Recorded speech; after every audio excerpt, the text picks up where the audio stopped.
Lyra thought she was just returning a wallet. But alphas don't lose things by accident, especially not when they're hunting their mate. Where are my werewolf romance lovers watching from? Drop your country in the comments, and let's howl together. Something was strange about the man at table 9. He didn't speak. He didn't eat much. But every server on shift gave him a wide berth.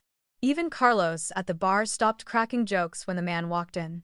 And Lyra, working a double and barely keeping her eyes open, was the one stuck covering the VIP section. She didn't expect a tip. She didn't expect a smile. She certainly didn't expect to find the man's wallet under his chair after he'd gone. Thick, leather, embossed with a silver symbol that felt cold even through her fingers. No ID.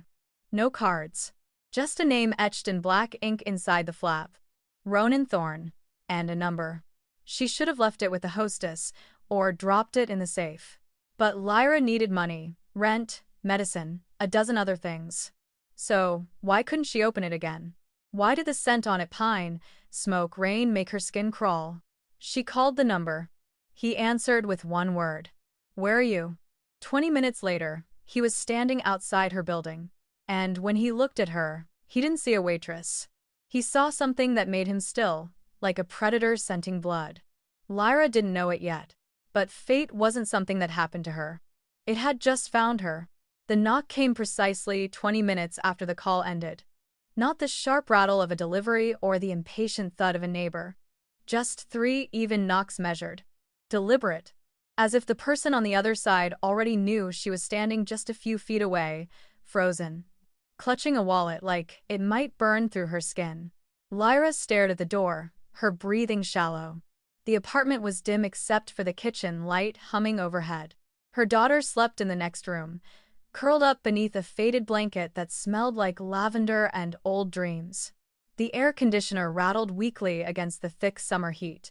Everything felt painfully ordinary until now. Another knock. No louder than the first, but it carried weight. Finality. She moved slowly, bare feet soundless against the scuffed laminate floor. One hand tightened around the wallet. The other hovered near the lock. Every instinct screamed at her to slide the chain across and pretend she wasn't home. But she opened the door. He filled the doorway, just like she knew he would. Broad shoulders in a pale vest that shouldn't have belonged to someone that dangerous, sleeves rolled up to his elbows, dark blue shirt clinging to a frame carved from discipline.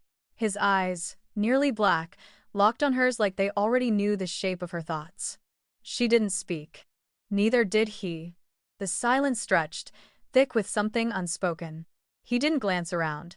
Didn't check his phone. Just waited. Lyra found her voice, though it came out thinner than intended. You left this. She extended the wallet, her hand trembling slightly despite her best effort to hide it. He didn't take it right away.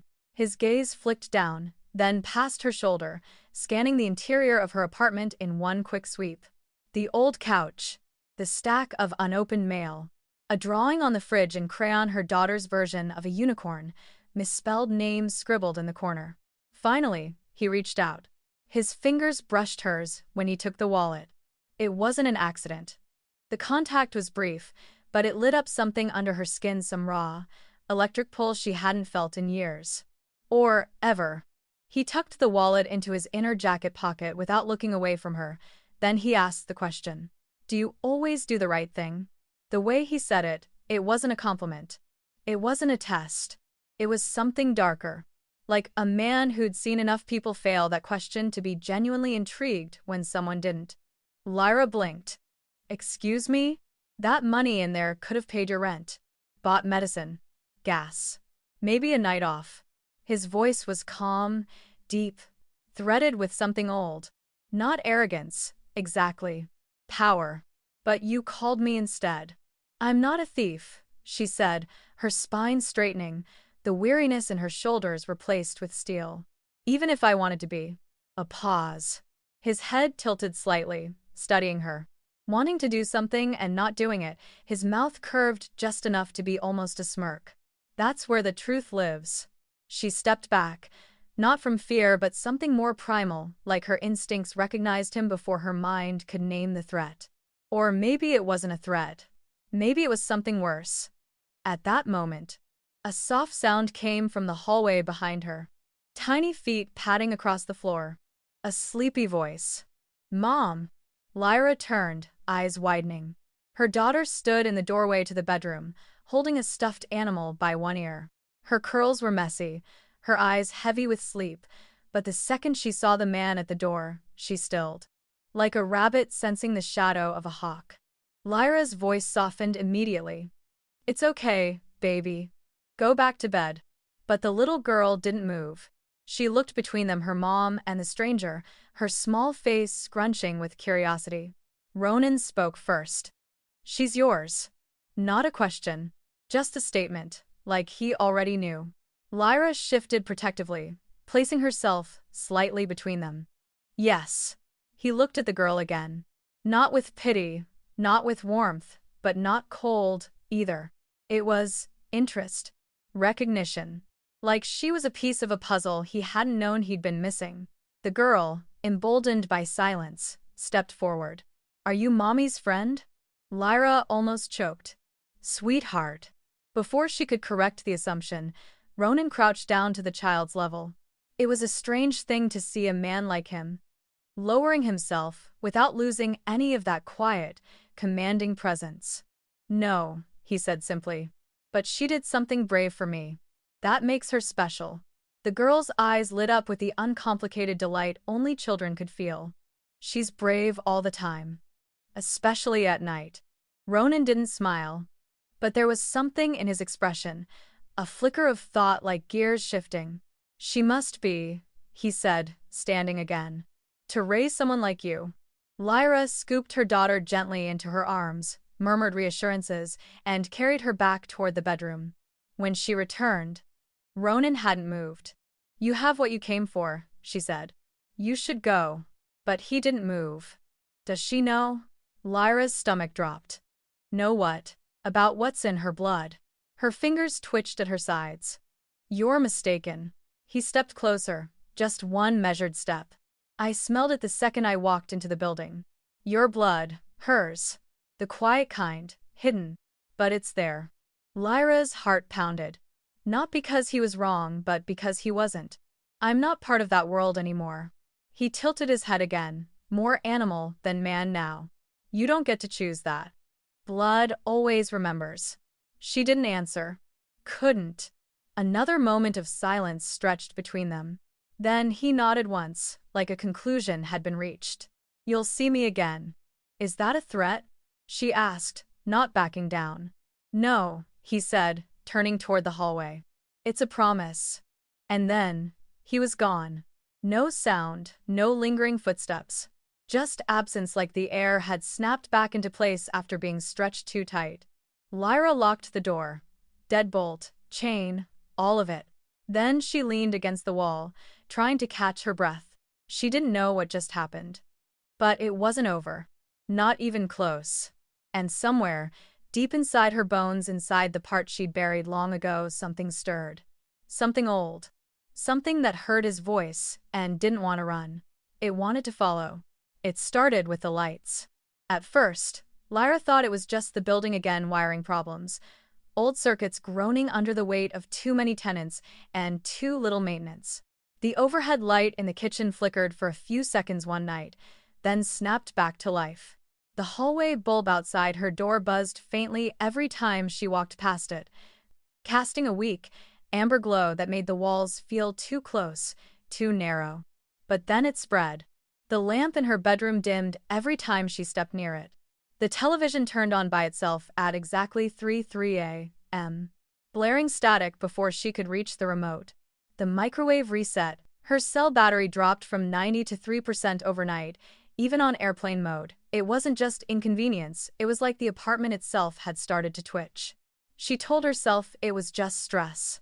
Her schedule at the restaurant had doubled. The manager had started watching her more closely, his usual smirk replaced with tight-lipped glances she didn't understand. Maybe he'd seen something in her, maybe Ronan's presence had drawn more eyes than she realized. And then there was her daughter. Mira hadn't been sleeping. At first, it was the usual things: bad dreams, sudden wake-ups, the kind of restlessness every child cycled through. But it escalated fast. Her breathing changed in the middle of the night, growing shallow, ragged.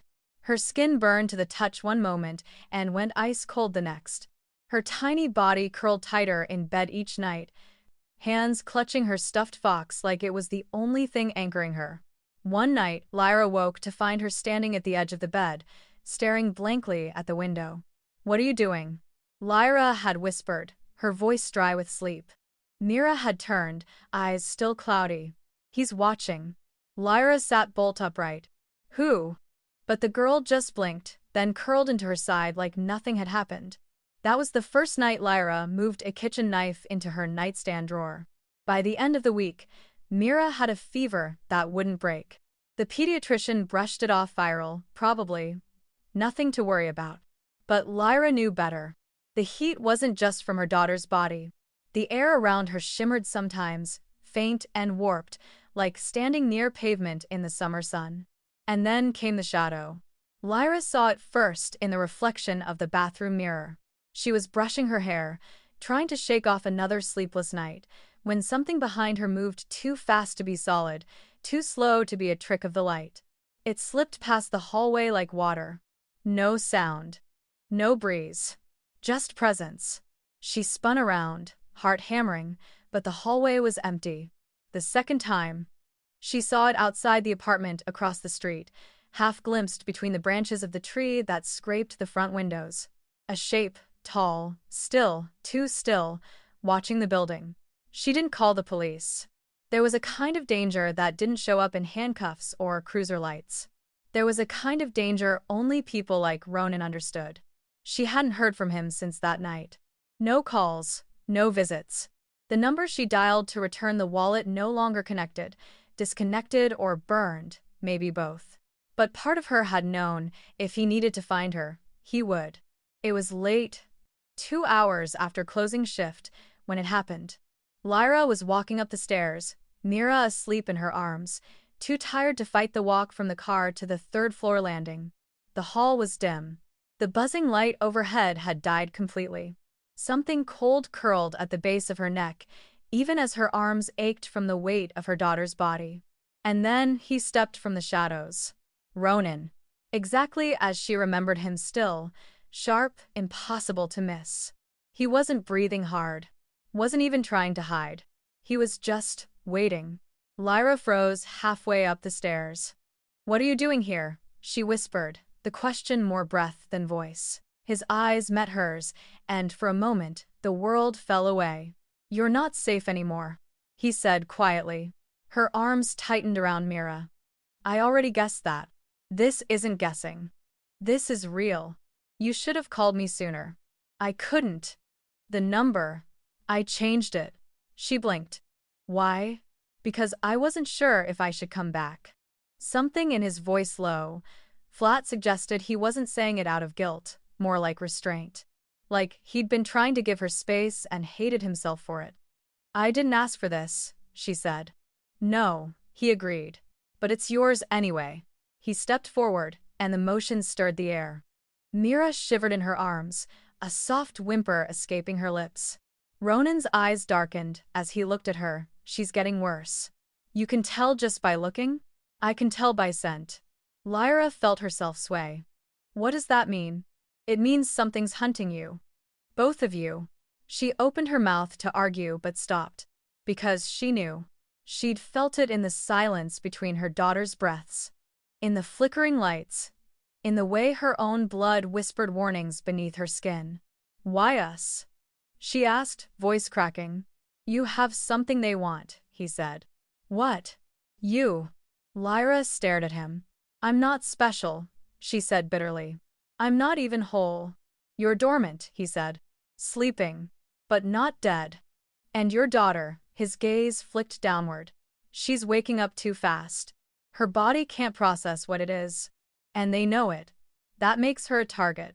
She pressed Mira tighter to her chest. "What do they want with her?" Ronan's jaw tightened. "What they always want. Leverage, breeding. Power." Lyra felt the words strike like thunder. "You're not helping," she whispered, holding back a wave of panic that rose like fire. "I didn't come to help," he said. "I came to warn you." She shook her head. "Then what am I supposed to do?" His voice was quiet. "Final. Come with me." She laughed short, sharp, almost a bark. "You think I'm just going to follow you into your world? After one warning?" "No," he said. "I think you're going to do it because you're out of time." Something moved at the end of the hallway. A flicker, a curl of darkness that slid along the baseboards. Just out of view. Ronan turned, body going still. Lyra didn't look. She didn't have to. She felt it, the way the air changed again, like something old had turned its face toward her and found her unguarded. Ronan stepped between her and the hallway, his voice low. "Go inside. Lock the door. Keep her close. And you? I'll deal with it." She stared at him. "Why?" He looked over his shoulder. His eyes didn't shine, they burned. "Because no one else will." Lyra turned without another word, gripping her daughter and fumbling with the keys. Her hands shook, her breath shallow. But she managed to get the door open. Once inside, she locked it, deadbolt and chain, then pressed her back to the frame. Outside, the hallway was silent. No footsteps, no voices. But the air still smelled like pine and smoke and something darker behind it. She whispered a prayer she hadn't said in years. And for the first time since her daughter was born, she was afraid of the moon. Lyra didn't sleep the night Ronan returned. She sat in the living room until dawn, eyes fixed on the front door like it might dissolve under her stare. Mira lay curled on the couch beside her, her skin still too pale, her body too still.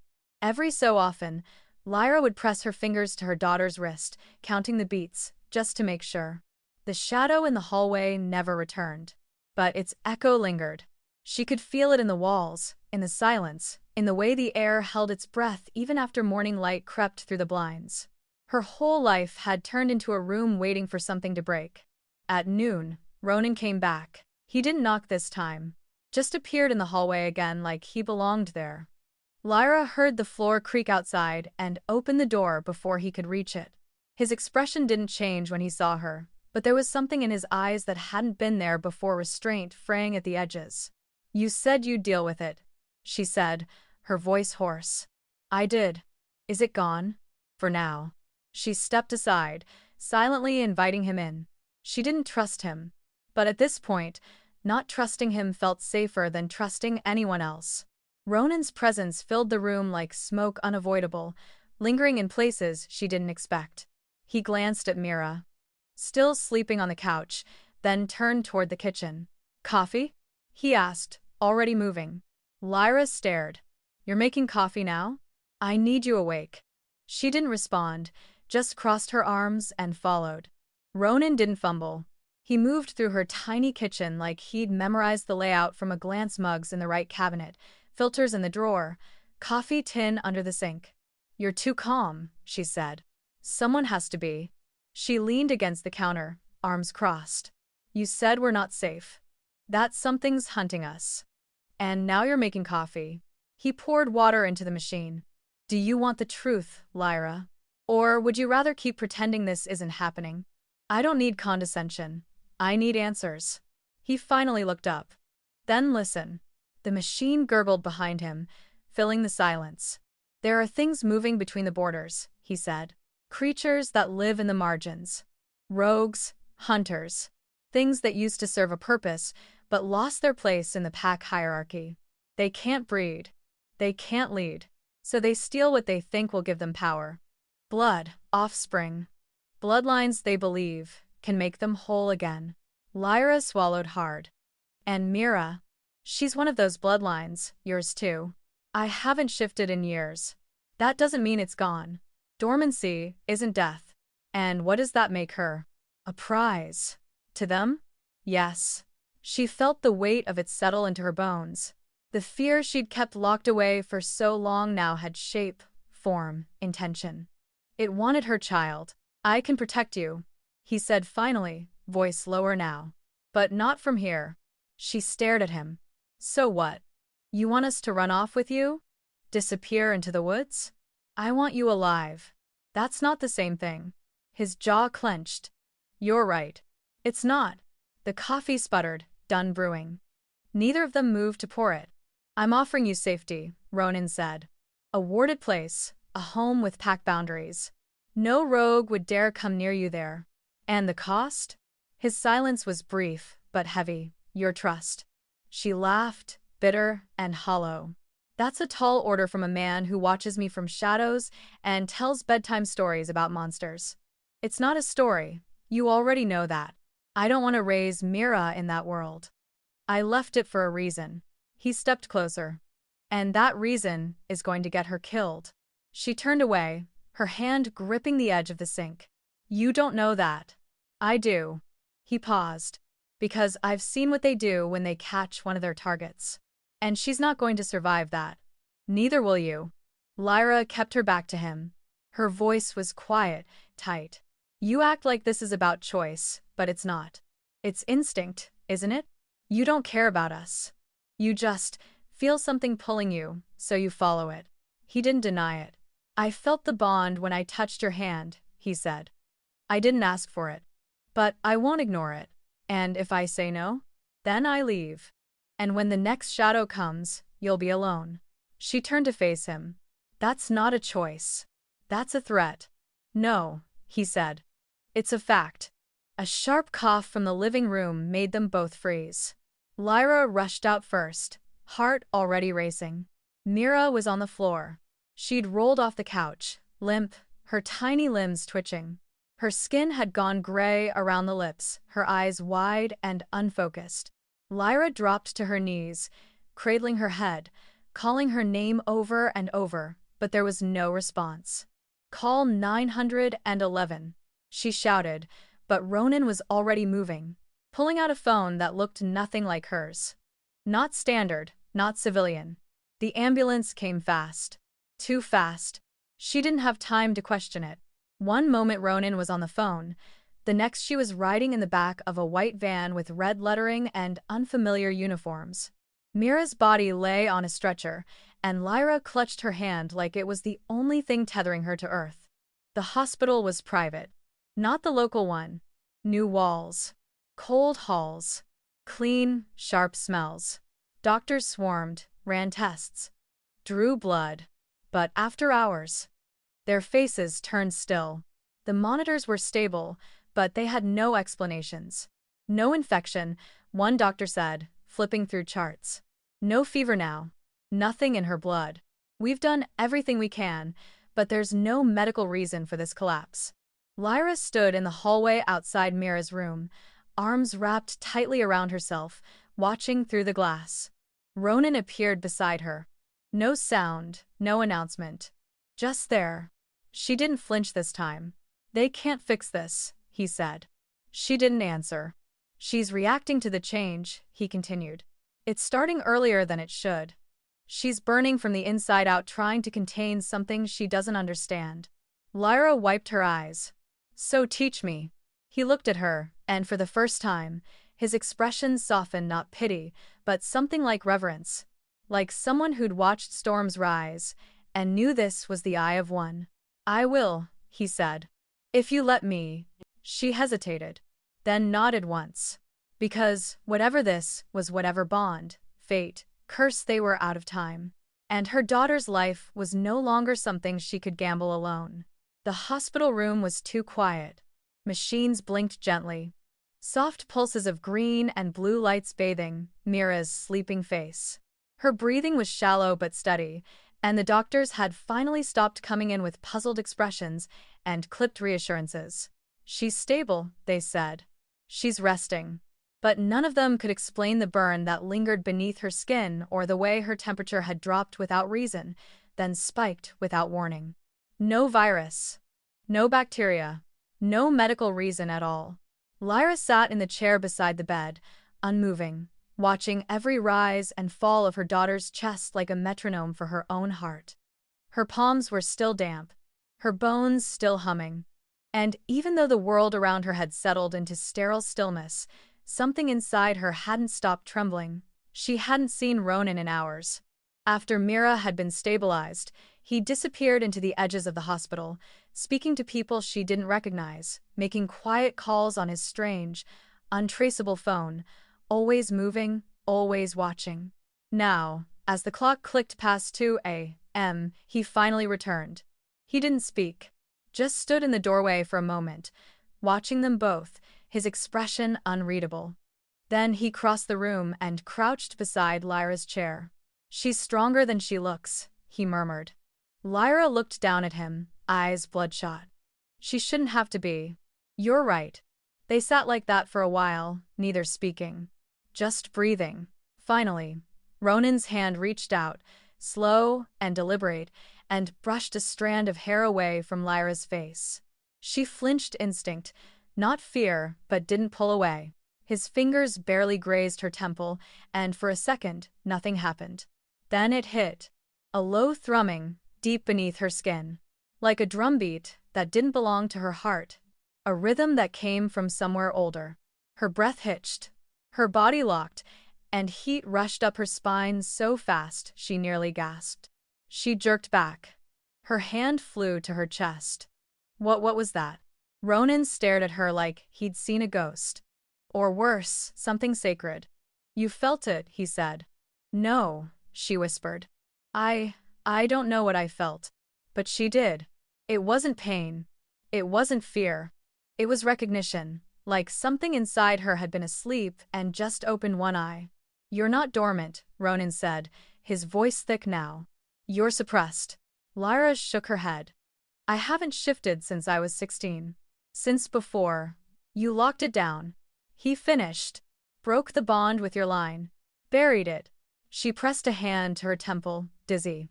"I didn't want any of it. I ran. I hid. I kept it away so I could survive. You didn't kill it. You just caged it." His eyes searched hers, and she hated the part of her that wanted to believe him. But her skin was still tingling where he'd touched her. Like the memory of his hand still lingered beneath the surface. Ronan stood. "It's starting. You're changing. And not just because of me." "What does that mean?" He glanced at Mira. "She's awakening. The bond between you mother and child, it's a tether. When she burns, you feel it. When she shifts, you'll follow." Lyra stared at him. "I don't want to shift again." "You may not have a choice."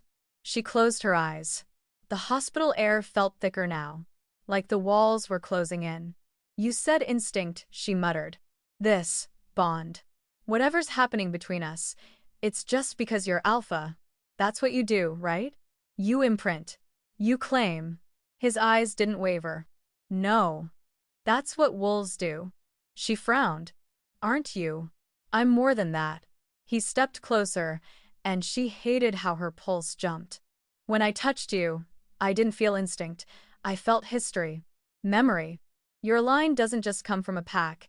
It comes from something older. Something hidden." Lyra looked up at him. "You're not making sense." "You will." Later, she tried to sleep. Mira was still unconscious, but calm now, her vitals strong. The nurses promised she would wake soon. So Lyra curled up on the tiny fold-out couch beside her daughter's bed, exhaustion finally dragging her under. That's when the dreams came. She was running barefoot through trees she didn't recognize. Tall pines, thick air, moonlight so bright, it lit her skin like silver. She wasn't afraid. She wasn't being chased.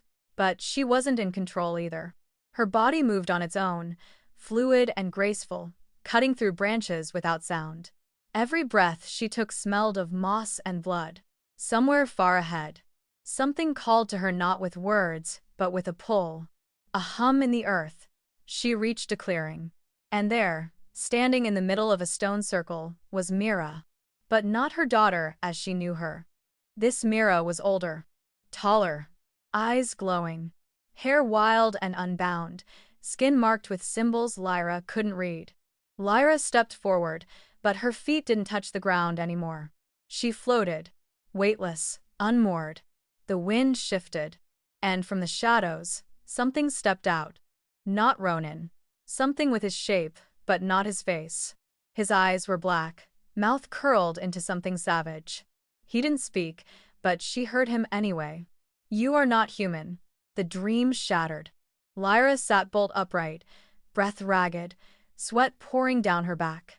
The room was quiet. The machines steady. Mira still slept. But the scent in the air, pine and smoke, told her Ronan had been there. And something else had come with him. Something she'd carried inside her all along. Now, it wanted out. They left the hospital before dawn. Mira had woken, disoriented but smiling, as if nothing had happened. The doctors still had no answers, but Ronan's look said enough. You don't want the kind of attention questions like this bring. Lyra didn't argue. She signed the discharge papers with a tight hand and carried her daughter into the backseat of a car that hadn't been there when they arrived. Not a cab. Not anything with plates she could remember. The driver didn't speak. Ronan sat beside her in the back, too close, too still, his presence wrapped around her like heat off a fire. Mira slept again as the city peeled away behind them. The streets turned narrower, darker, lined with trees and whispering things Lyra couldn't see. The silence stretched. Tension clung to her skin, and not just from Ronan's nearness. She felt it. A shift in the air. Something watching. Ronan's fingers brushed hers once, accidental, maybe.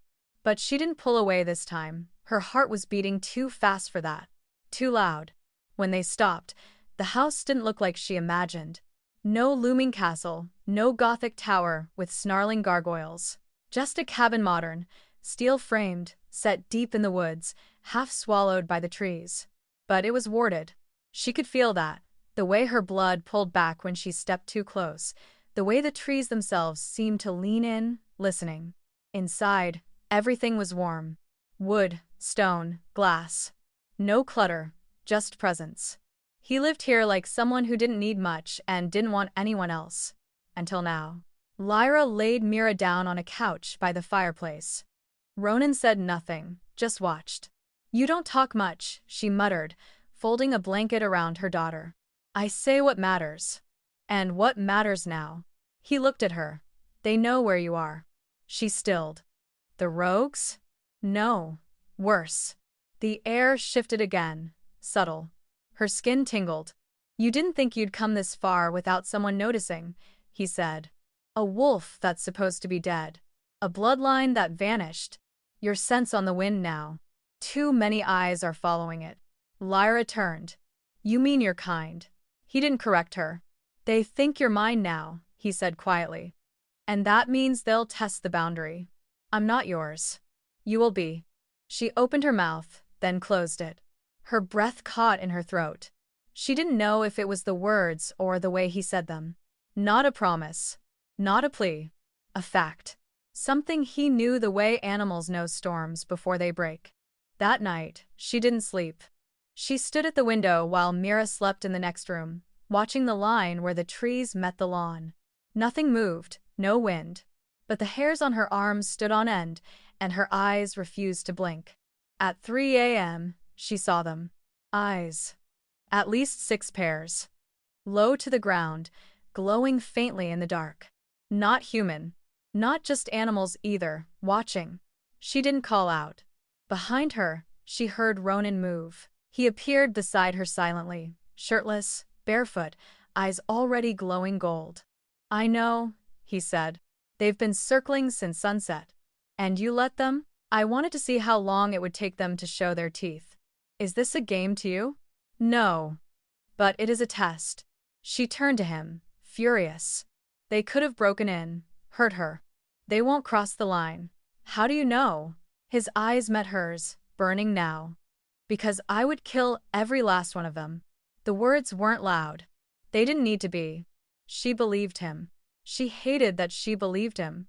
"Still," she said, "you're enjoying this." He stepped closer. "No. I'm feeling what I haven't felt in years." She backed away. "What's that?" "Territorial." His voice dropped, softer now. "Dangerous in a different way. They're watching because they can smell you on me. And they're wondering how much of you I've claimed." "Claimed?" she snapped. He didn't smile. "You've been in my bed, in my home.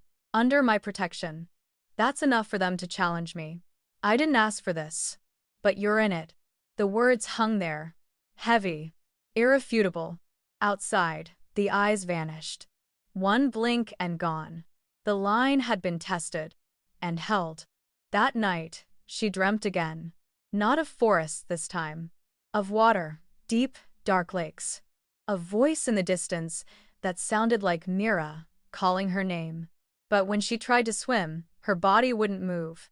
She woke with her hand clenched in the sheets and Ronan's scent on her skin. Except she'd locked the door. Except the door was still locked.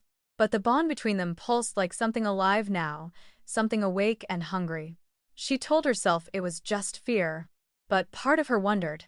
What if it wasn't fear at all? What if it was instinct calling home? The first warning was the silence.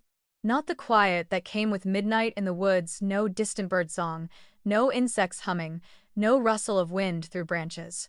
This silence was heavier, unnatural, like the trees were holding their breath. Lyra felt it press against her skin as she stepped out onto the back porch. Mira tucked safe and sleeping upstairs, Ronan somewhere in the forest beyond. He hadn't said where he was going, only that the wards would hold. But she felt exposed. Too many days had passed with eyes in the dark, with tension coiled tight in her chest, with that strange, old energy thrumming just under her skin. Her body didn't feel like hers anymore. Every breath buzzed, every heartbeat echoed. And somewhere in her blood, something was pacing, restless and rising. She turned to go back inside. That's when they came. The first shadow slammed into her from behind, knocking her down the steps with brutal speed. She hit the ground hard, shoulder twisting, breath torn from her lungs. Pain exploded up her side, but before she could scream, claws raked across her back, shallow but burning. She rolled, instinct kicking in, just in time to see a snarl yellow teeth, eyes wild and a blur of fur and rage above her. Another shape flanked it. 2. No, 3. Too fast. Too close. She scrambled to her feet, blood dripping down her arm. Her vision blurred, not from fear, something else.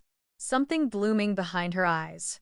They circled her now, low and cruel, more man than beast, all sinew and hunger and hate. Rogues. She knew that now. She could feel the lack of order in their movements, the frenzied hunger that vibrated off them like heat. You shouldn't have come here, one growled, half-shifted, voice warped. Lyra backed up slowly, toward the porch, toward the door. She's a child. You don't want this. But they did. She's power, another hissed. She's prophecy. And you. The third one smiled. You're the key. They lunged. Time fractured. She moved without thinking, ducked under the first strike, but not fast enough. Claws scraped her cheek. The second rogue tackled her, drove her into the ground again, teeth flashing toward her throat. Her scream never left her mouth. Because, in that moment on the edge of pain and death, something inside her shattered. No, not shattered. Unleashed. Heat flooded her veins, white-hot and ancient. Her heart roared like a drumbeat made of thunder. Her skin burned, peeled back, shifted. Not a full transformation, not yet, but enough. Enough for her eyes to turn silver. For her hands to claw. For her bones to stretch and her mouth to open wide in a scream that came out as a snarl. She threw the rogue off her like he weighed nothing. He hit a tree so hard the bark cracked. The others froze. Lyra stood. Blood poured down her face. Her legs trembled. But her body pulsed with something feral. Her breath came in growls. Her vision glowed. And they saw it. Not just her shift. Her power. You, the second rogue said, voice breaking. You're marked. She didn't know what he meant. She didn't care. She launched at him with a strength that didn't belong to her, had never belonged to her, and slammed him into the ground. Her fingers clawed and wild, tore across his chest. His scream rang through the trees. The third one ran. Ronan appeared then, too late and too fast all at once. He didn't ask questions.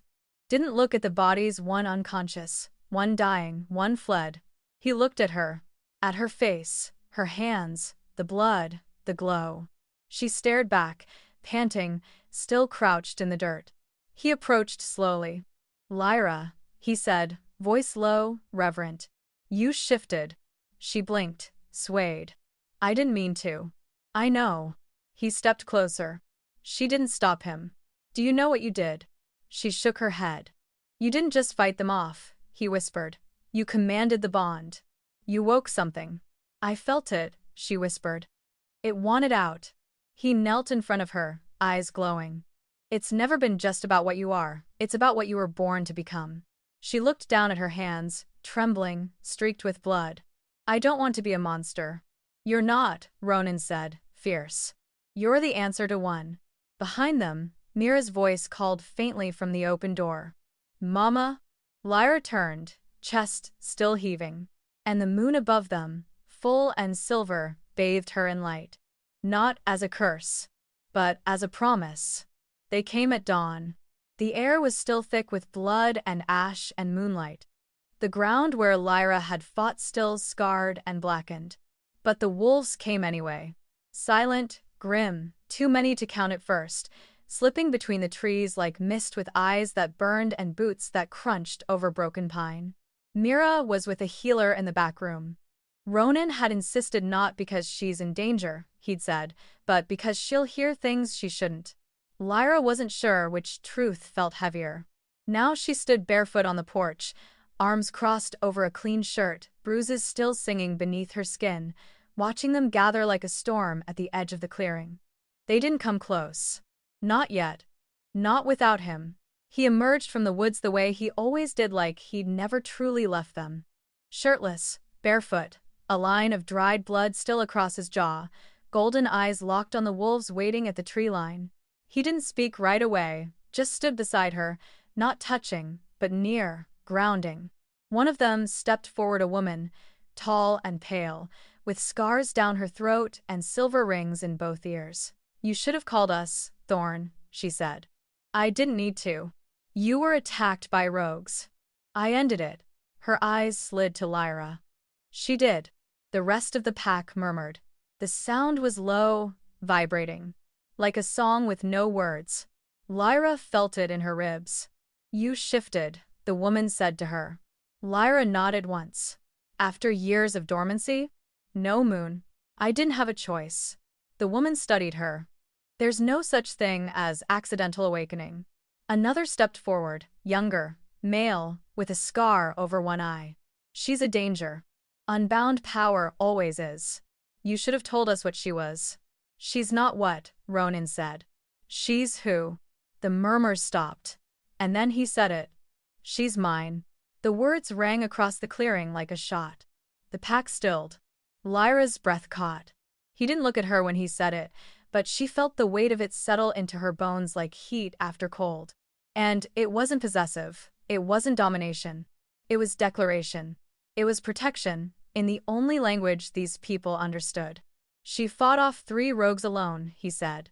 Shifted without training. Held her ground. She's unaligned, the younger wolf growled. That makes her a threat. She's my mate, Ronan said, sharper now. And under my mark. Lyra turned to him, then. Slow and deliberate. That wasn't our deal, she said quietly. He met her gaze, steady. No. But it's the only way they'll leave you in peace. You don't get to claim me just because it's convenient. He stepped closer, lowering his voice.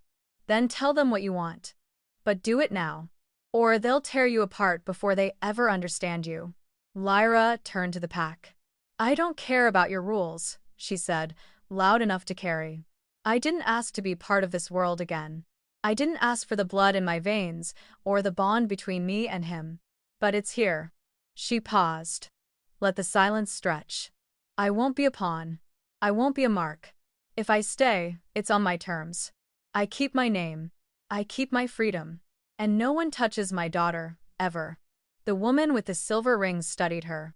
Slowly, she nodded. Autonomy, she said. Hard to come by. But earned. She earned it, Ronan said. With blood. The young male didn't speak again. Another stepped forward. Older, with a twisted cane and a voice like smoke. And what of her lineage? Ronan looked at Lyra. That's hers to tell. They waited. She hesitated. Then said. My father was Alaric of the Broken Spine Pack. Gasps, low and sharp. My mother was human, she added. But I carry both. The old wolf bowed his head. That line was thought dead. It was supposed to be. He looked at Ronan. You've chosen well. No. Lyra said, firm. We haven't chosen anything. Ronan looked at her now, really looked. You're right, he said. You choose. She swallowed hard. And then, for the first time, she reached out, fingers brushing his. Slow, steady, a silent answer. The pack saw it, felt it, and one by one, they bowed their heads. Not because she was his, but because she was her own. The bond had formed, but it was no longer about possession. It was about power. And Lyra had just claimed hers. They came at dusk unannounced, unsmiling, and too many for it to be anything but a message. The kind of message that didn't use words. Lyra saw them from the kitchen window, a dark line of figures moving through the trees like smoke trailing through bone. Her first instinct wasn't fear. It was fury.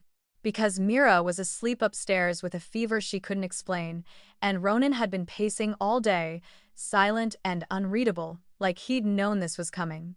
She didn't call for him. He was already at the front door, before the knock landed. 3 wolves stood on the porch. Not pack, not strangers. Something in between. One of them was massive, gray-furred, eyes like frozen steel, and Lyra didn't need names to know what he was. Challenge. You're late, Ronan said simply. We gave you time, the gray one replied. You wasted it. Lyra stepped into the hall, her presence uninvited but unmistakable. She didn't say a word. Just watched, arms crossed, bare feet quiet on the wood floor.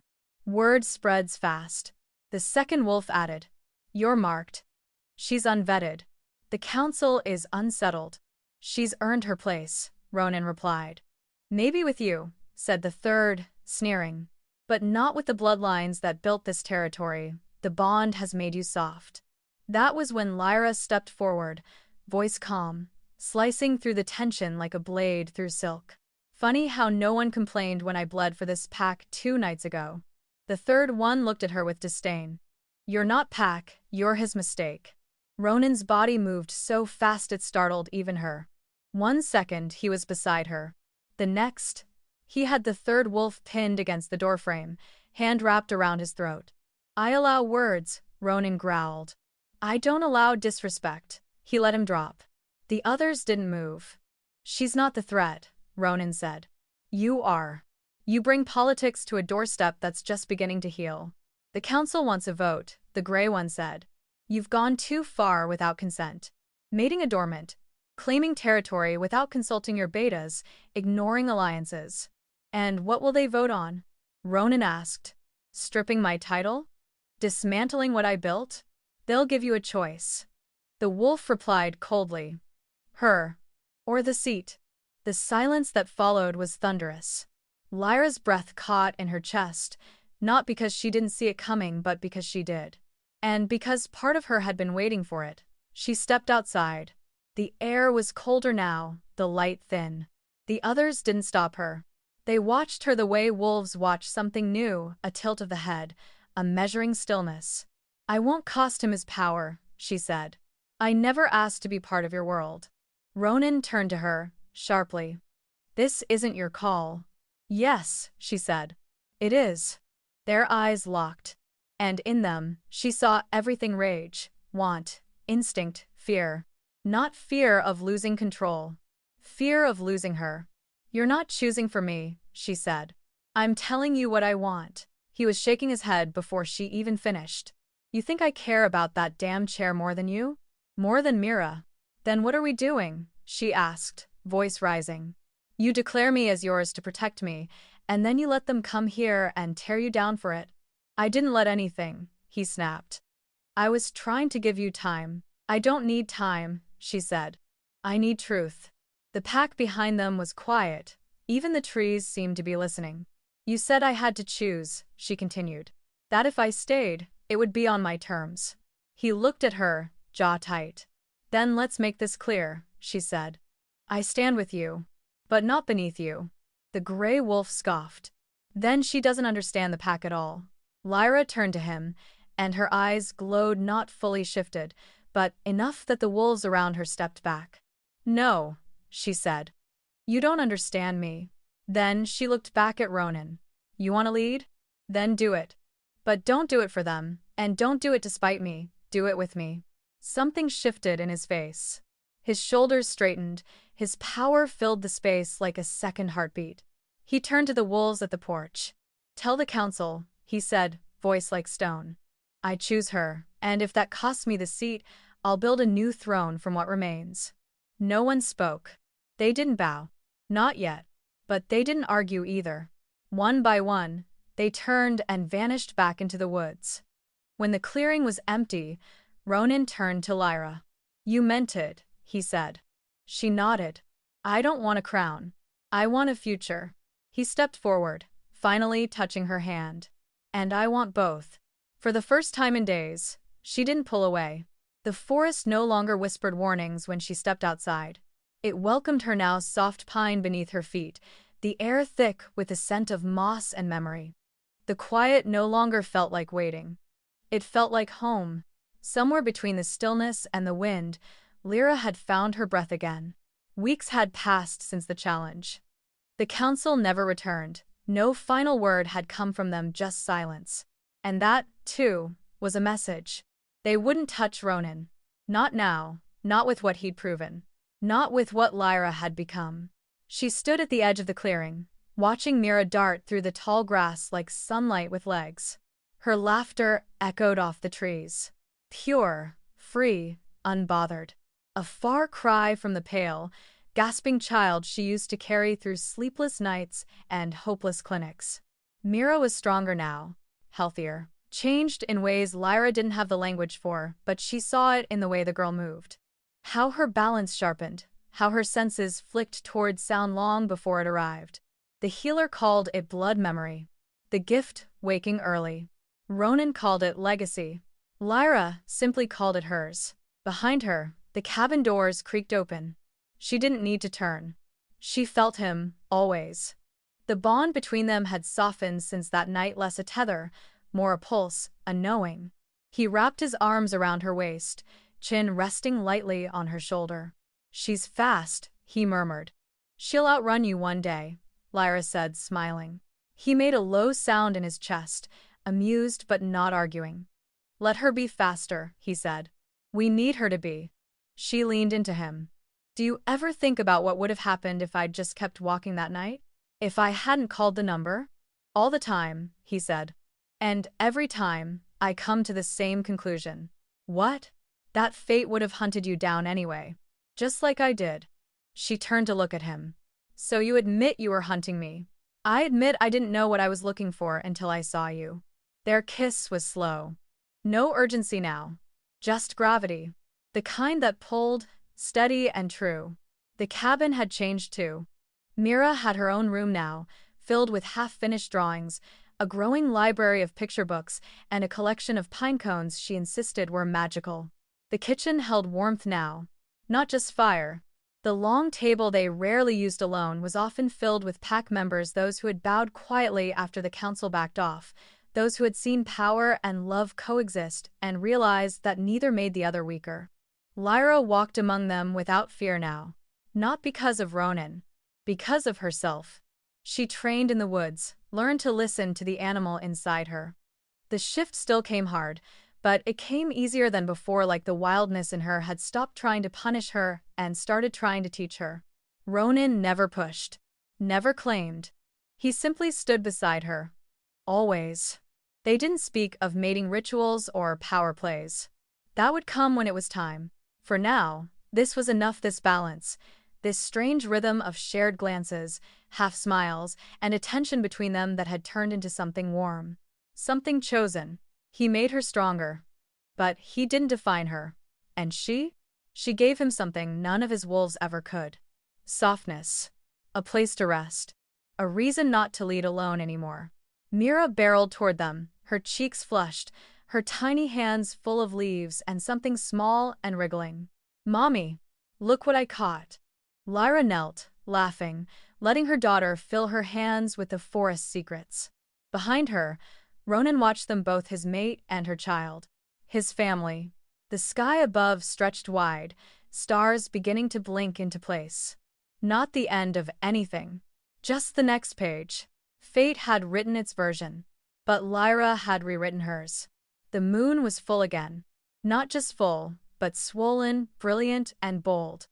Hanging low over the tree line like it had been waiting for her. Its silver glow bathed the clearing in light so soft it looked painted, the kind of light that turns shadows into stories.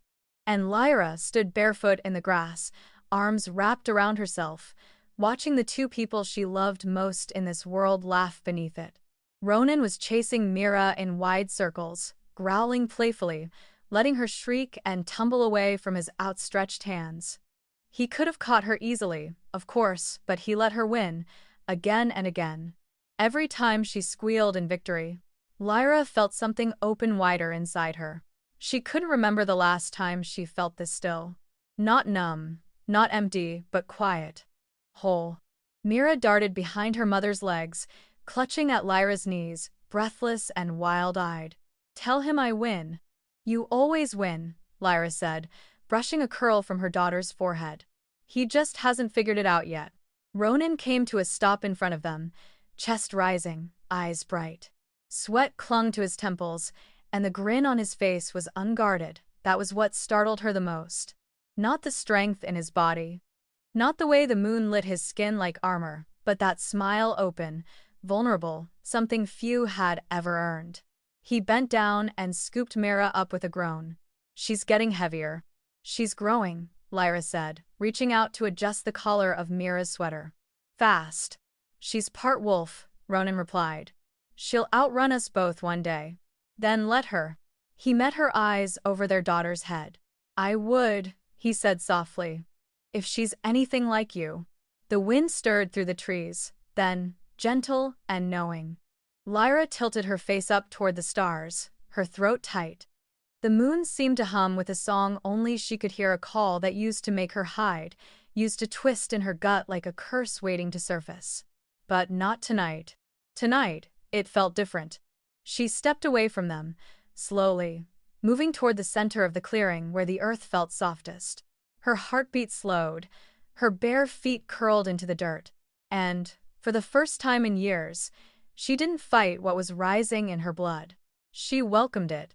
The shift came gently, not in a rush of pain or heat, but like sliding into water she was always meant to swim in. Her bones realigned with grace, not violence. Her senses exploded not as an assault, but as a gift. When she opened her eyes again, the world was sharper, brighter. She could smell Ronan's contentment, Mira's joy. She could hear the wings of a bird far above the canopy, the whisper of deer hooves in the distance. And beneath it all, the steady rhythm of the pack that now accepted her as one of their own. She turned. Ronan was watching her shift from man to wolf, not with lust or awe, but with reverence. And Mira, wide-eyed, pressed a hand to her heart. "Mommy." Lyra padded toward her. First silver in the moonlight, eyes glowing. She nuzzled Mira's hand gently, then looked to Ronan. He stepped forward and shifted too, one movement. Seamless. Two wolves stood side by side in the clearing, guardians and mates, flanked by laughter and love and everything they had built from the ashes of the past. No longer hunted. No longer hiding. Under the full moon, Lyra lifted her head and howled, not in mourning, but in triumph. Not in fear, but in belonging. It echoed across the forest, a sound not of surrender, but of arrival. The moon, once a curse, now crowned her. What began with a lost wallet had ended with a life no one had dared to dream. A daughter protected, a bond chosen, a future rewritten, and Lyra, at last, home.